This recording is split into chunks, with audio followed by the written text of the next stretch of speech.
Hello. Welcome back to the podcast. Yes, welcome back. It is a fun sunny day here in San Diego. Yes, spring equinox is right around the corner. Valerie's birthday. It's Pisces season. Yay! May all your dreams and wishes come true season. Yes. Thanks. Happy hippie season. Love it. Okay, so today we have a pretty fun episode that we're excited to talk about.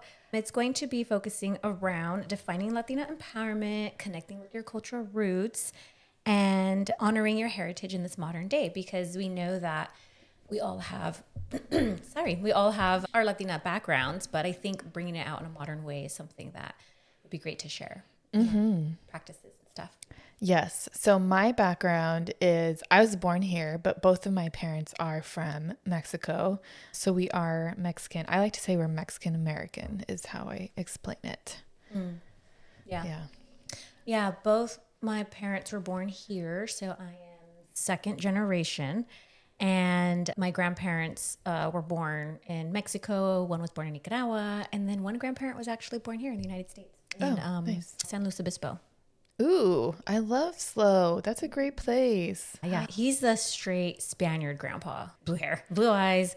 Yeah, I mean, he has to be like super, but I think his mom was, which is my great grandma, was from Mexico.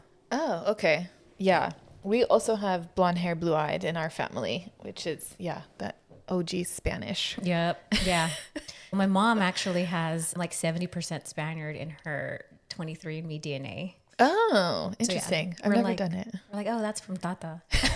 That's for sure. Nice. I love it. Yeah. So as we dive into this episode, let's define Latina empowerment to each of us. Yeah, I like that. You want to go first? Sure. Yeah.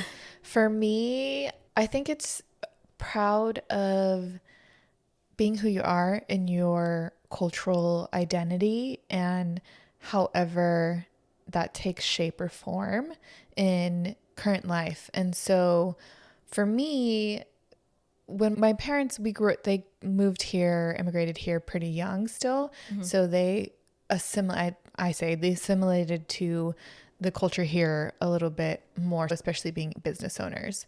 And for me, I kind of had to explore a little bit more of our culture because we had kind of that mix. And so for me, Latina empowerment is bringing honor to our culture, our traditions through food, through, celebrations, through beverage, and through community. I think for me, growing up and going through life and kind of being in more of these male-dominated, white-dominated spaces didn't really feel like fully myself. I wasn't able to show my full identity. And so when I enter these other spaces that are a little bit more culturally competent, even if they're not Latino spaces, then I feel like I'd like a sunflower, and I can just shine bright, and speak my broken Spanglish and enjoy my tamales and all the spices and the chilies that come with it. And I think recognizing that in our culture too, we have this almost like this grit and tenacity of pushing through so many things, and just letting that play out in your life and being proud of it. So that's what Latina empowerment means to me. Oh, I love that. I love that you said the sunflower, because I believe that is one of Mexico's flowers. Ooh, nice. I had no idea. Yeah. Cool. Yeah. So I guess for me, I feel like because I am second generation, there was this bigger detachment from the actual the roots of Mexico, or even my grandma from Nicaragua. She didn't really talk about her experiences in Nicaragua. So I still don't really understand. I know right before she passed away, I was able to sit down and talk to her, and she spoke English, but she would also revert back to speaking Spanish. So sometimes I'm like, well, there goes that. But it was cool to hear her story and how she came to the United States so young. She was like 15. The country that she came from in Nicaragua was, war torn, and, her father ended up they still don't know what happened to him. He went off one day to go to war and never came back. So that was like, wow, like just thinking she was 15 years old. She left. Her mom didn't want her to come to the United States. Oh, wow. And she got on a Pan Am airline and flew to the United States, 15 years old, by herself to go live with her uncle who was in New Orleans. So that was like really interesting. And I was like, oh, see, I wish like I knew all that stuff like when I was a little younger. But again, I don't know if I would have like really appreciated it that much. True. Just to be able to talk to her more, I think that's something that was harder for me to connect with my culture because there was this barrier of not being able to speak Spanish. So I can't even speak Spanglish. I know cuss words and I know moco and taquitos. Yeah, like I could roll my R's, you know, and I understand probably about 60% of Spanish. I just can't speak it back. So for me, Latina empowerment was like, what is it to, I always felt like I couldn't, you know, really be like raw because I didn't speak Spanish and all that stuff. So I felt like kind of insecure about that growing up, like really insecure actually. But now I'm like, no, screw that. Even though I can't speak it, doesn't mean that I can't embrace the language or embrace my heritage and my culture. And we still did like things like made tamales every year, you know, ate the food. And my grandma had this great rice that she would make from Nicaragua. So good. Ooh. I had like capers and I don't know what it's called in Nicaragua. I still don't. So if anybody here is Nicoya and you know about this rice that has capers with shredded chicken, and it's like red. Ooh. It's so good. Yeah. And then, so my mom and dad, they grew up speaking Spanish, but they just didn't teach us because, you know, they got made fun of by all the white kids. So that's why. Different times back then. Different times. They grew up in the 60s and 70s. Once the 80s rolled around, they were like, you know, okay, let's raise our children to be a little more American so they don't feel what we have to feel. But I think for me, now that, you know, where I'm at and I'm raising my kids, Latina empowerment means that you step into a room and you're so proud of who you are. You're proud of your skin color. You're proud of the way you look. You're proud of your accent. If you have one, you're proud of maybe not having an accent and you're Spanglish. Like you're just proud to be your own, you know, express your own authenticity in that Latina way. And like, I love seeing when, you know, people wear the traditional embroidered shirts. Ooh, yes. And the long, you know, the detailed earrings or, you know, or even being like that little 90s chola look. I'm like, yes, copy paste Latina. Like our culture is, it's like the lowriders, it's the music, it's the banda, it's the salsa, it's the cumbias, you know, it's Selena. Yeah. There's all these things. And so even though I didn't get to speak the language, I still feel like, nah, I'm part of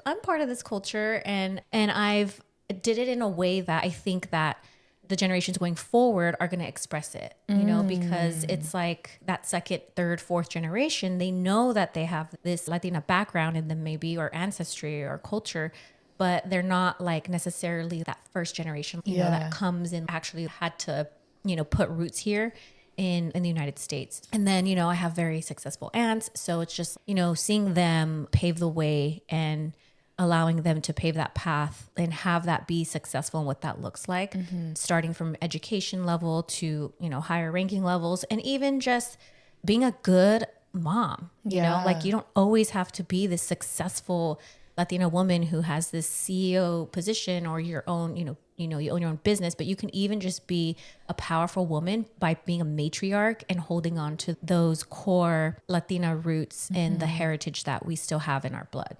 Yeah. Yeah. I love that you said that. The matriarch portion of it, I think really hit me because there have been instances where there's women in my life, maybe they don't have kids, but they are that matriarchal position. They bring you in and make you feel like one of their own, and they take care of you, and they're always asking about you. And going back to that Latinidad, always caring for our families, for our community, our neighbors. Right. Yeah, and you're seeing this rising up of the Little Nos Sabos kids, right? Yes. And it's, hey, we want to be a part of this too, you know, even though we're still trying to find our cultural roots, you know, we're still trying to step back into, you know, learning more about our history and stuff starting to come up even more, you know, as in before where it wasn't, or taking trips. Like I love taking trips to Mexico fortunately my mom's parents, they retired in Mexico and Ensenada. So I did get to spend a lot of time in like Baja, California. So that made me feel like, okay, I know a little more, and I know all the Mexican markets and Gigante and the gas stations and all the, the candy and, all that stuff. So I just walked around not speaking any Spanish, but I definitely soaked it all in. I soaked in the culture, the food, the way that people interacted with each other. Yeah. And I think that matriarchal role is really something to, carry on forward. And you don't necessarily have to be first generation. And that's great if you are, because, clearly you're going to be more connected. But over time in the future, I see this growing as something where, there's little seeds just planted and just holding on to those seeds that you get and never forgetting who you are, and also paying respect and homage to those people who, my grandmas, they were definitely matriarchs in my family. So I definitely appreciate all the things that they did to show us this is how you do it in America. And then this is also how, but you also bring in, their culture. Like my grandma used to make tortillas like from scratch. Wow. Oh, they were so good. She would like make their flour ones, and then she'd put butter on them, roll them up, and then she'd hand them out to the 50 grandchildren that she had lined up in the house. 4-bedroom house, but like 1,600 square feet, like in La Puente, right? Yes. So it's like, and all the grandkids are just running amok, and she's just sitting there, with her little coffee, like her 5th coffee probably, and just like watching the whole family play. All the tias are chit-chatting, gossiping about the rest of the family on the table. You got the what is that? Why am I blanking? The Last Supper. Oh my gosh. The Last Supper hanging over the dinner table. And yes. Or that one spirit, the guardian angel for the children. And I forget what it is, but it's like a picture, and there's an guardian angel, and there's these 2 kids, a boy and a girl, and they're like crossing a bridge or something. My grandma had that. Yeah. Both of them. Yeah. So like little things like that, like that is my culture. You know, that is my roots. And so anybody who feels like me, where you're 2nd, even 3rd generation, you still are very much Latina. You still are very much part of our culture, and feeling, you don't belong because you don't speak the language, or maybe you're not as immersed.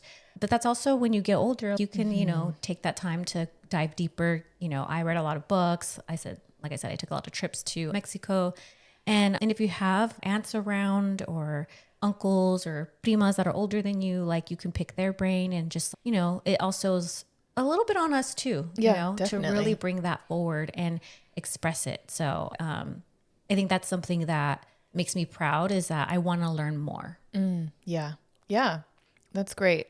I think for me, like you said, like not being fully enveloped into that culture, because we had a mix of, doing it in America. And in the beginning, I was also pretty embarrassed about it. I think especially my Spanish, because Spanish was my first language, but it was great. And I remember speaking it when I was younger, and I would speak it so fluent. And then as I get older, just simply because at home we didn't speak Spanish. We were an English first household. It's just like my parents had a business, that we were in school. It's just English was the dominating language. And also because my mom didn't want us in like ESL classes, because then they they held you back. Like it was seen as like a demerit almost, whereas, well, you're not smart like the rest of the kids, so you're going to be in ESL, even though the only thing that meant was that English was not your first language. Yeah. Right. And didn't mean that they couldn't understand what they were learning. They just would separate them. Yeah. And so there was such a like derogatory, I guess, meaning and feeling towards being ESL. And so my mom especially, did not want us to have that experience. And so I started losing the Spanish language as I grew up. And I mean, I would still try to speak it every now and then, because my grandparents all speak Spanish, not too much English.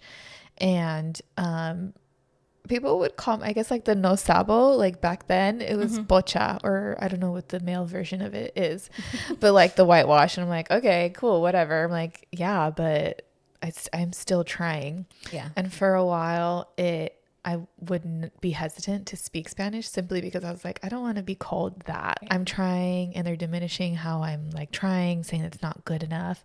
And I think after a while, you just kind of are like, screw it. I'm just going to keep going and keep trying. The best I can do is keep trying. And the worst I can do is not do anything about it at all. Yeah. Yeah. Now I'm like, okay, I'm just going to be speaking my broken Spanglish and my words that I don't know. And then I learned Italian when I was studying abroad. So then sometimes I'll like throw an Italian word and I'm like, what the heck is this word? I don't even know this word. Like, why is it here? I love it. I know when we went to Italy, I was like, how do you say bathroom? And it's like similar to the way you say bathroom in Spanish. Yes, it's so similar. Or there's even, my husband, he learned, and my brother too. My brother speaks more Spanish than I do, but that's because he learned it in high school. Oh, okay. He was on the college track, which I clearly wasn't. But he learned it. And then his partner, it was so important for him to really be able to talk to his partner's family. He, really made it a point to have, to basically be vulnerable and put himself in feeling, he might be judged and made fun of because he doesn't speak it fluently.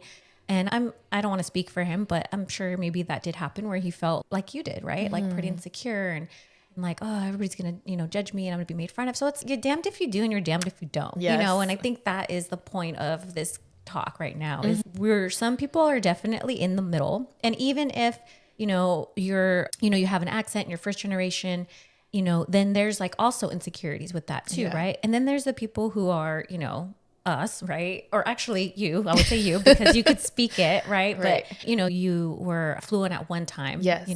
And then there's me who doesn't speak Spanish, but also, is very much whitewashed growing up and still wanting to dive deeper into the culture, right? So I'm trying to go backwards, and then it's this far end so I would say I'm on the right, and then the other end is where you're first generation, or maybe you just got here, right? And you're just trying to learn English, trying to acclimate. And then now you feel like, oh, now I got to get to the other side, Right. So and then the middle still feels all messed up. Yeah. It's that saying, what are they? Ni de aquí, ni de allá. Not from here, not from there. Forever in this limbo. But I think, like you said, there's beauty in the limbo because I'm very happy that we grew up here. I think we had a lot of opportunities. My parents took a lot of those opportunities that America provided and were able to excel through that.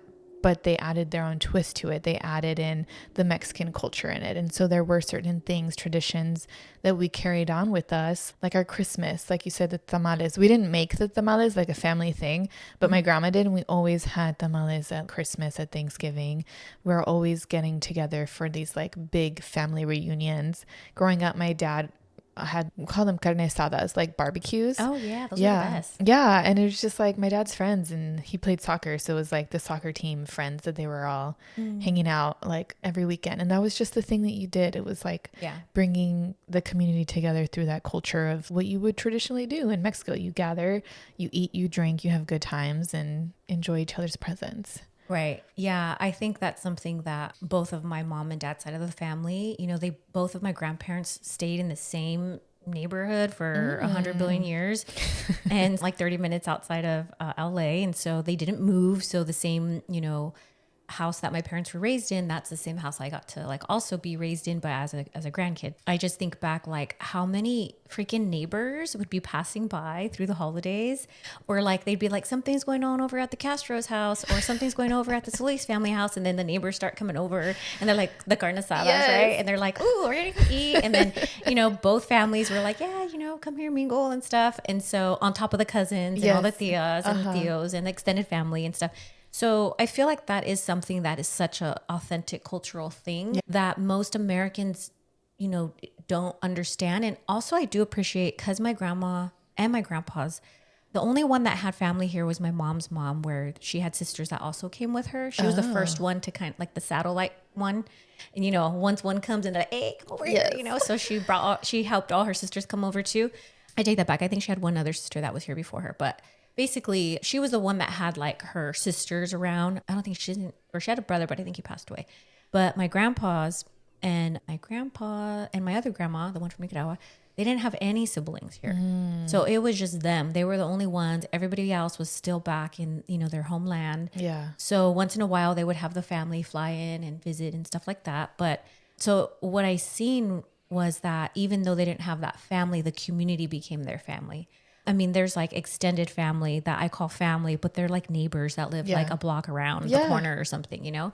And so I think that's one of the beautiful essences of our culture. And so when I go back to Mexico and I do see the family in Mexico, I'm like, oh shit, no wonder this is where they all, you know, it's like doors open. I don't care how big the house is. Yes. You know, there's a backyard. We can set up shop outside. Like the house is not really an issue. It's everybody come on in. And so I think that's one of the things that to me is also part of that Latina empowerment, that culture, that is like, it's always welcoming, you know? Yes. Love that. Yeah. Oftentimes in Mexico, it feels like they would give you the shirt off their backs to, even if they had little to nothing, they would still make sure that you're fed, clothed, taken care of. It's crazy. And I do think we need more of that here.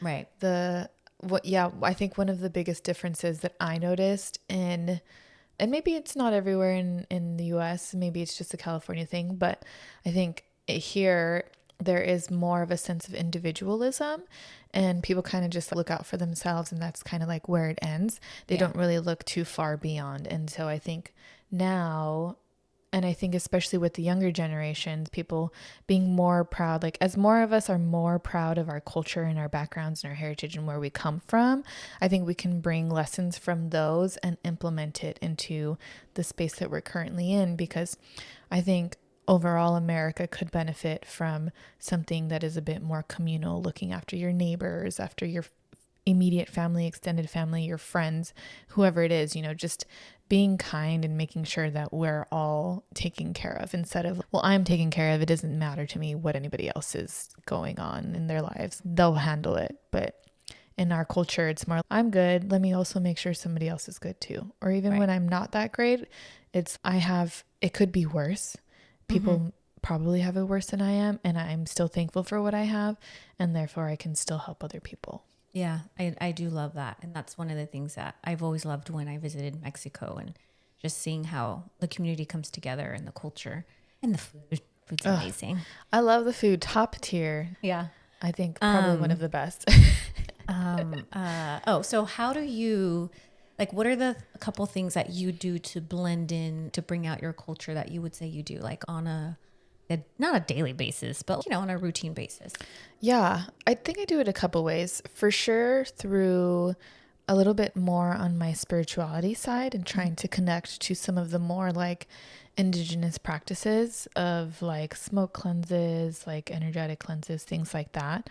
Because I do think it runs pretty heavily in my family, probably more from my grandma's side, because I think she has more of the native side than my grandpa's side is a little bit more like Spaniard. So through the spirituality side, definitely through the food.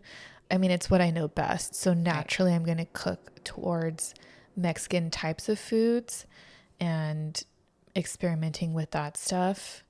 Definitely the spices for sure. That's like my go-to. The salsas, I'm like, okay, let's just make one and we'll have it in the fridge for a week. I just throw it on anything. Yeah. And the music, I think music, I don't know. I just love Spanish music. It just hits different. I don't know how to explain it. Yeah. The beats, the lyrics, like the way that it feels, the way that it sounds. It's just so, I mean, obviously there's sad love songs, but it's so uplifting. Just the beats are very energetic.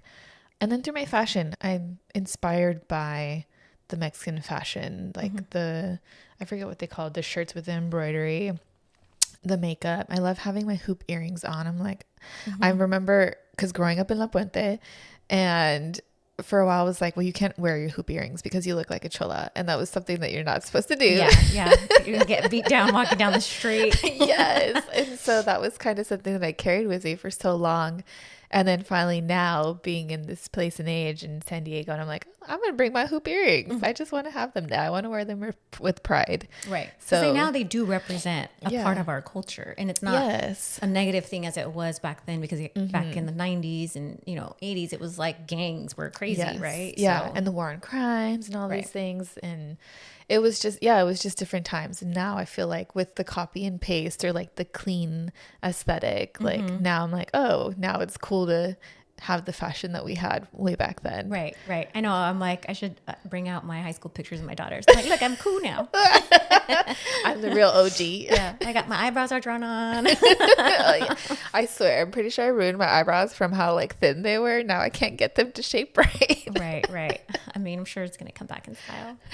Yeah. I think for me too, the cooking, but a lot of it is because I feel like I had to learn how to cook a lot because my mom, she made food every day and mostly Mexican food, but she was like, this is my domain. This is my kitchen. And then when I moved out and had kids, I didn't know how to cook. So I had to learn how to cook. So I would go and get my little, cookbooks and things like that. I feel like I taught myself how to cook Mexican food, but it's also because I was, grew up. So I knew this is what you make. Like, how do you make Spanish rice and carne asada and carnitas and all that stuff. I feel I've done pretty well with it. Yeah. My husband's even, look at you. Because when I first met you, bless your heart. And just the traditional stuff, making the tamales, making pozole, stuff like that, making salsas from scratch. I love. So good. Amazing. Yes, from scratch is amazing. It's so fresh. And then I think one of the things that I love, and this is something that now as a mother I see with my kids, they decorate their own rooms and stuff. And, I don't raise my kids Catholic. I was raised Catholic, but I, clearly wasn't Catholic diehard. I wasn't even, I was baptized, but I didn't have my first communion and all that fun stuff. But, we go to church here and there. We were like the Easter. Yes. The holiday Catholics. The holiday passerby Catholics. But, I was always drawn to the Virgin Mary naturally at a very young age. And my grandmas were both very much into, the Virgin Mary and all the saints and all that stuff. So one of the things that, I wear every day is my Virgin Mary necklace. But for me, I wear it not to represent Catholicism, but to represent what we know of now. And now that I dove deeper into like how the Virgin Mary got into our culture, but she basically replaced another goddess. Then that goddess had the same, I'm blanking on the name. I can hopefully put it in the show descriptions, but there's a goddess who was very similar to the Virgin Mary.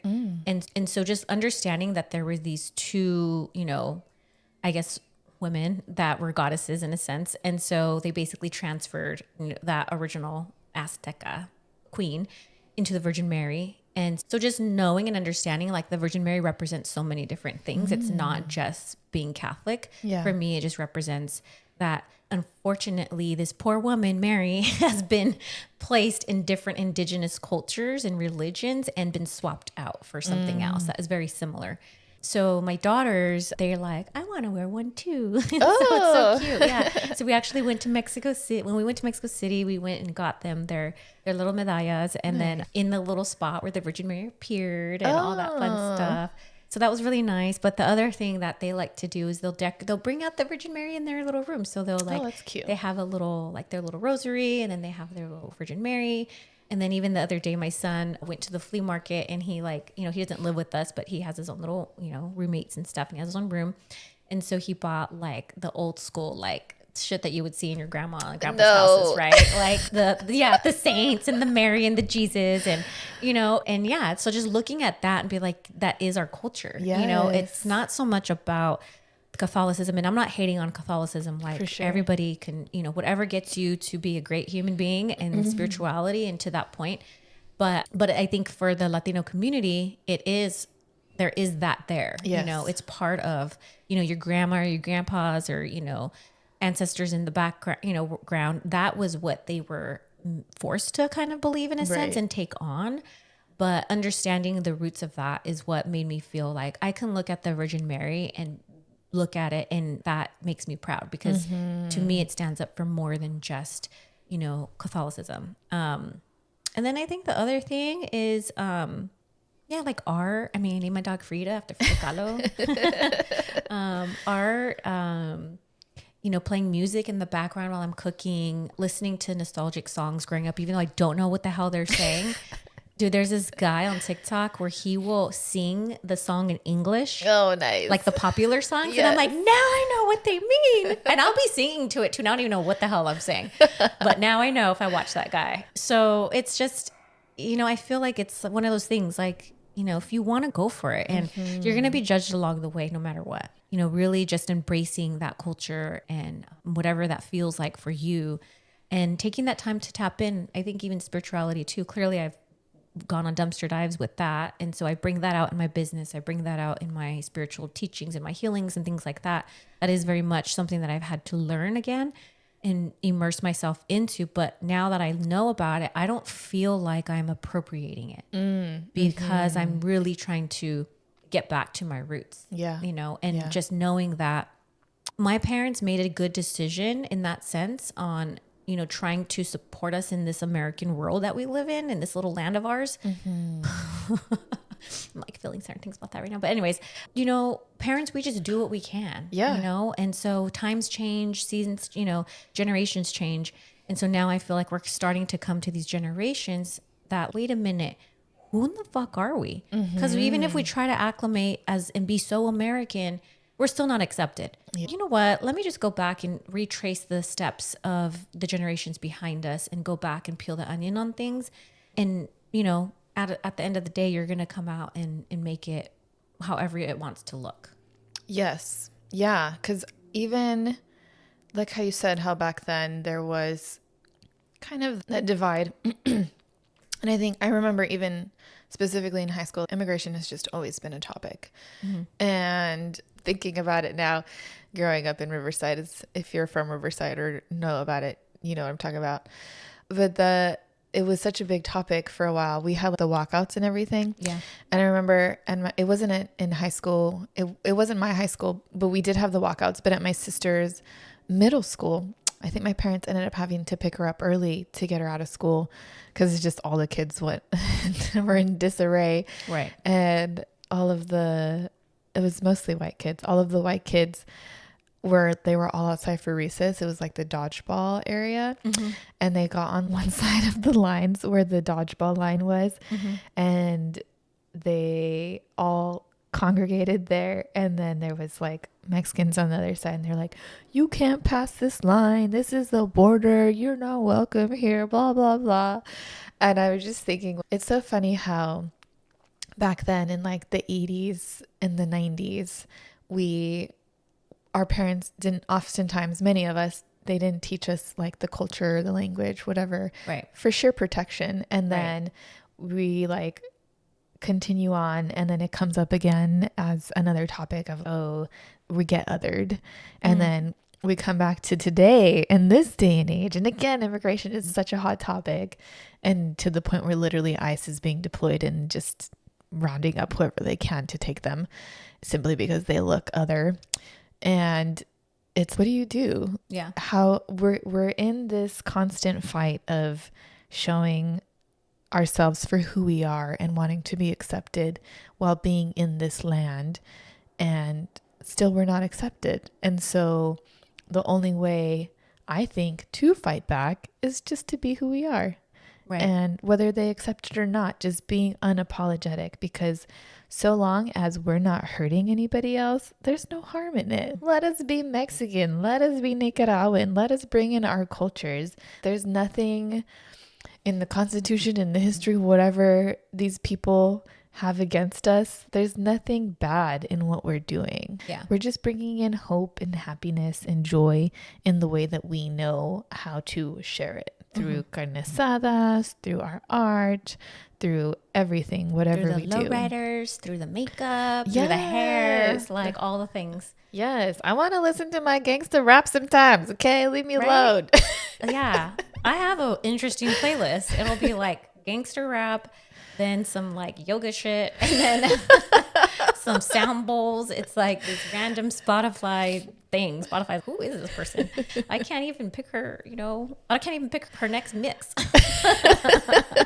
So we hope that this hopefully inspired you to tap into your own authenticity and bring in that Latina power back, and like taking the time to, ask your questions like, what does Latina empowerment mean to me, personally? And how do you balance, the ancient traditions or the old heritage with what's going to come forward? And if you don't have kids or you do have kids, like how's that going to look? And, how you're going to express it through your fur babies, right? Like you could still express it in your own ways. And then, yeah, just also, claiming it and being proud of it. And even like we said, I think we both talked about, our experiences in either speaking Spanish, you know, and not speaking Spanish, or being in the middle, you know, no matter what, it's just be proud of who you are. And people are going to hate, and, you know, that's just our natural, unfortunately, human tendencies.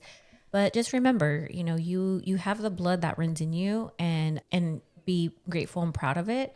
One of the things that I was thinking about as you were talking about was my grandpas, they all picked fruit when they came to the United States, whether they were, even the grandpa that was born here, he picked fruit too. So he picked fruit up in Northern California. Actually, yeah, Northern California. The other grandpa started out in Texas, worked his way up into Wyoming and all that stuff. And then I don't know how he got back to California. But it's even thinking about that fruit, you know, when I see those fruit workers, or the pickers, I'm sorry, that they show sometimes in Northern California. And I'm like, that was my grandpa's one, you know, and that's what got them here. If they didn't come here and have a job that was able to get them into the door of the United States, then I would not be here. So it's even just like looking at that fruit and just being like, remembering if you did have grandparents, that was their path, and being proud of it. And then also looking at your food today and being like, they're people who this was their hopes and their dreams is to get here. And that was that path. So even looking at your food and being grateful, because somebody who has brown hands definitely picked that. Yeah. Yeah. More than likely. Yeah. Yeah. Do you have anything else to add? Que viva Mexico, cabrones. Yes. Oh. Yes, I could do that. No, I think you said it all. I think we covered so much. Yeah, just be your true, authentic self and embrace your heritage and your culture. There's so much beauty that comes with it. So live it up. Right? All right, we are going to wrap this up. So thank you for tuning in, and, you know, don't forget to leave some comments, heart, like, and share. And if you have any ideas on any topics around just more cultural Latina or Latino, you know, things that you would like us to kind of dive deeper on, or maybe do more research on, especially if you're interested in like history and stuff like that, like I'm down for that. But yeah, thank you for joining with us today. Yes, thanks for joining, and we'll see you guys on the next one. Bye.